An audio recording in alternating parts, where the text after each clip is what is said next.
Hello friends, जय माता दी। कैसे हैं आप सब दोस्तों? आज हम हिंदी में कनक धारा स्तोत्र का पाठ करेंगे।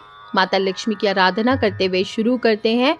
महालक्ष्मी नमस्तुभ्यम सुरेश्वरी, हरिप्रिये नमस्तुभ्यम दयानिधे।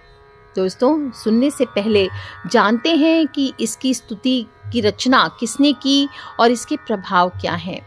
कनक धारा स्तोत्र यानी धन की वर्षा कराने वाला मंत्र और स्तोत्र हैं जो पाठ सुनने वाले को धनवान और ऐश्वर्यवान बनाते हैं। देवी लक्ष्मी को बड़ी तेजी से आकर्षित करने वाला स्तोत्र है और कहते हैं एक बार शंकराचार्य भिक्षा मांगने के लिए घूमते घूमते एक ब्राह्मण के घर पहुंचे। इतने तेजस्वी इस अतिथि को देखकर संकोच के मारे उस ब्राह्मण की पत्नी लज्जित हो गई। उसके पास भिक्षा देने के लिए कुछ भी नहीं था, अतः उसे अपनी स्थिति पर रोना आ गया।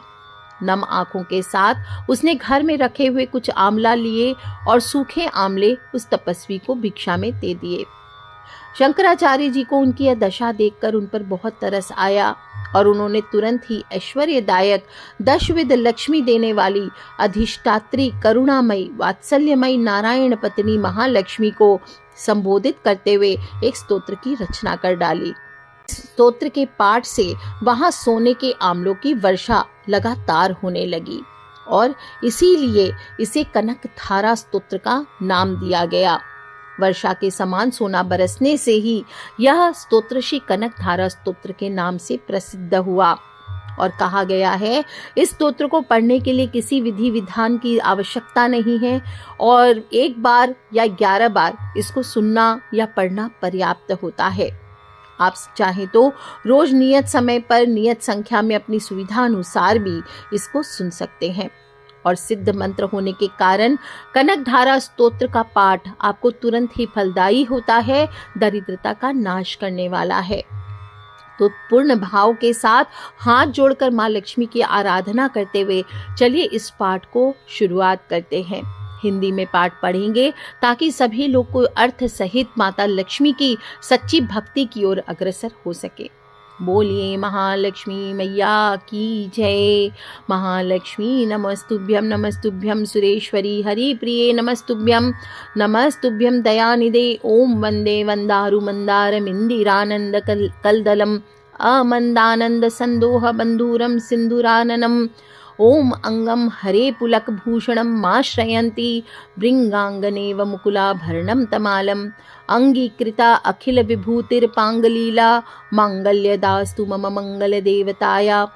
जैसे भ्रमरी अर्ध विकसित पुष्पों से अलंकृत तमाल वृक्ष का आश्रय ग्रहण करती है, वैसे ही भगवान श्री हरि के रोमांच से शोभायमान माँ लक्ष्मी जी कटाक्ष लीला श्री अंगों पर अनवरत पड़ती रहती है, जिसमें समस्त ऐश्वर्य धन संपत्ति का निवास है। वो समस्त मंगलों की अधिष्ठात्री माँ लक्ष्मी जी की कटाक्ष लीला मेरे लिए मंगलकारी हो। जिस प्रकार भ्रमरी कमल पर आती जाती रहती है, मंडराती रहती है, वैसे ही भगवान मुरारी के मुख कमल की ओर प्रेम सहित जाकर और लज्जा से वापस आकर समुद्र तनया लक्ष्मी की मनोहर दृष्टिमाला मुख दृष्टिमाला मुझे खूब धन संपत्ति प्रदान करे। जो देवताओं के स्वामी इंद्र को भी सब कुछ देने में समर्थ है, मुर नामक दैत्य के शत्रु भगवान विष्णु को भी आप अत्यंत प्रिय हैं, नील कमल जिसके सहोदर हैं अर्थात भाई हैं, ऐसे लक्ष्मी अर्ध खुले हुए नेत्रों की दृष्टि किंचित क्षण के लिए मुझ पर डाले, जिसकी पुतली एवं भौहें काम के वशीभूत हो, अर्ध विकसित एकटक आंखों से देखने वाले आनंद सच्चिदानंद मुकुंद भगवान को अपने निकट पाकर किंचित तिरछी हो जाती है, ऐसे शेष पर शयन करने वाले भगवान नारायण की अर्धांगिनी श्री महालक्ष्मी जी के नेत्र हमें धन संपत्ति प्रदान करे। भगवान मधुसूदन के कौस्तुभ मणि से विभूषित वक्ष स्थल में इंद्र नीलमयी हारावली की तरह जो सुशोभित है, उन भगवान के चित्त में काम संचारिणी कमल निवासिनी लक्ष्मी जी कृपा कटाक्ष मेरी भी सदा सर्वदा मंगल करे। जिस तरह से बिजली चमकती है, उसी प्रकार मधु कैटभ के शत्रु भगवान विष्णु के काली मेघ पंक्ति की तरह सुमनोहर वक्षस्थल पर एक विद्युत के समान दैदीप्यमान होती हैं, जो समस्त लोकों की माता हैं, भार्गवा पुत्र माँ भगवती महालक्ष्मी जी पूजनीय हैं, वो मुझे कल्याण प्रदान करें। समुद्र तनया लक्ष्मी की वह मंदालस मंथर धोन मीलित दृष्टि के प्रभाव मात्र से कामदेव ने भगवान मधुसूदन के हृदय में स्थान प्राप्त किया था, वही दृष्टि मेरे ऊपर भी पड़े। भगवान श्री हरि की प्रेमिका का नेत्र रूपी मेघ दया रूपी वायु से प्रेरित होकर दुष्कर्म रूपी धाम को दीर्घ काल के लिए दूर कर मुझ दुखी सदृश चातक पर धन रूपी जलधारा की वर्षा करें।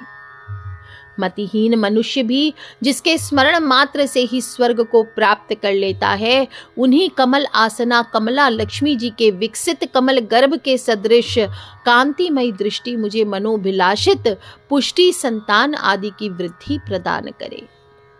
जो माँ भगवती श्री सृष्टि क्रीड़ा में अवसर अनुसार वाग देवता के रूप में विराजमान होती हैं, पालन क्रीड़ा के समय लक्ष्मी जी के रूप में भगवान विष्णु की पत्नी के रूप में विराजमान होती हैं, प्रलय क्रीड़ा के समय शाकंभरी भगवान शंकर की पत्नी के रूप में विराजमान होती हैं, उन त्रिलोक के एकमात्र गुरु पालनहार विष्णु की नित्य यौन प्रेमिका भगवती महालक्ष्मी जी को मेरा संपूर्ण नमस्कार है।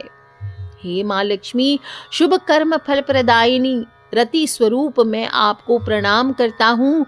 रमणीय गुणों के समुद्र स्वरूपा रति के रूप में आपको प्रणाम है और शतपत्र वाले अर्थात 100 पत्रों वाले कमल कुंज में निवास करने वाली शक्ति रूपा माँ रमा को मेरा नमस्कार है।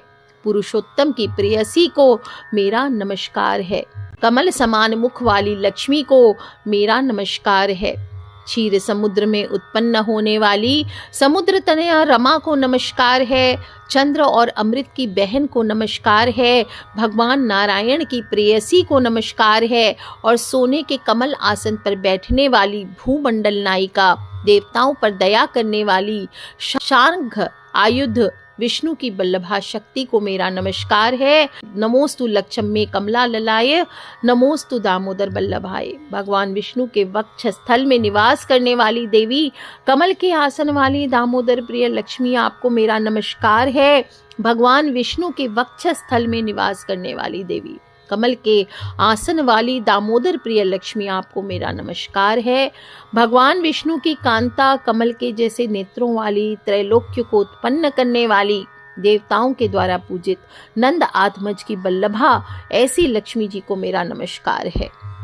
हे कमलाक्षी, कमल के आंखों वाली आपके चरणों में की हुई स्तुति प्रार्थना ऐश्वर्यदायिनी और समस्त इंद्रियों की आनंद कारिणी है। सभी सुखों को देने वाली साम्राज्यदायिनी, सभी पापों को नष्ट करने वाली हे पाप हननी, आप मुझे अपने चरणों की वंदना करने का अवसर प्रदान करें। जिनके कृपा कटाक्ष के लिए की गई उपासना सेवक के लिए समस्त मनोरथ और धन संपत्ति का विस्तार करती है, उस मुरारी की हृदयेश्वरी लक्ष्मी को मैं मन वचन और शरीर से भजन करता हूँ। हे भगवती नारायण की पत्नी, आप कमल कुंज में रहने वाली हैं। आपके चरण कमल में नील कमल शोभायमान हैं। आप श्वेत वस्त्र तथा गंध माला आदि से सुशोभित हैं। आपकी छवि अति सुंदर है, रमणीय है, अद्वितीय है। हे त्रिभुवन को वैभव प्रदान करने वाली, आप मेरे ऊपर प्रसन्न हो जाइए।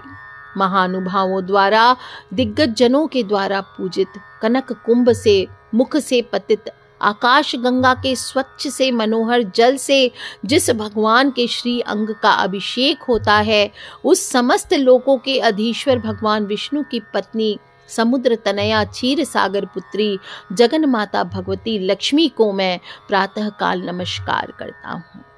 हे कमल नयन, भगवान विष्णु की प्रिया लक्ष्मी जी, मैं दीनहीन मनुष्यों का अग्रगण्य हूँ, इसलिए आपकी कृपा का स्वभाव सिद्ध पात्र हूँ। आप छलकती हुई करुणा की बाढ़ की तरल तरंगों के सदृश कटाक्षों के द्वारा मेरी दिशाओं में भी थोड़ा अवलोकन कीजिए। बिल्व वृक्ष के बीच में कमल के फूल की हजारों पत्तियों पर प्रसन्नता पूर्वक मैं बैठा हुआ हूँ और उन भाग्य की देवी को नमस्कार करता हूँ जिनके चरण कमल भीगे हुए हैं, जिनका रंग सुनहरा है। कमल पर बैठे हाथ ने इस प्राणी के माथे पर अक्षरों की एक पंक्ति लिखी और माँ का शरीर पोंछने वाला धनवानों द्वारा स्वीकार किया जाता है और निवास स्थान महान दुख का स्तोत्र है। कमल का फूल आपका जन्म स्थान है। आपका वक्ष स्थल के भीतर विराजित आपके हृदय में आपके पति भगवान मुरारी का घर है। हे कमल निवासिनी, कृपया दया पूर्वक मेरे हृदय कमल को अपनी लीलाओं के निवास स्थान के रूप में कल्पना करें।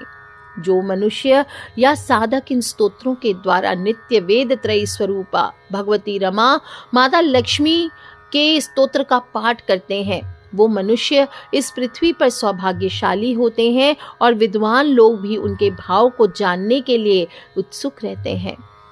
यह उत्तम स्तोत्र जो आद्य गुरु शंकराचार्य विरचित स्तोत्र का कनक धारा का पाठ तीनों कालों में प्रातः काल, मध्याह्न काल और सायंकाल करता है, वह मनुष्य या साधक कुबेर के समान धनवान हो जाता है। बोलिए श्री लक्ष्मी मैया की जय। श्रीमद् शंकराचार्य जी विरचित कनक धारा स्तोत्र संपूर्ण होता है। श्री लक्ष्मी अर्पणामस्तु। आज के लिए इतना ही। जय माता दी।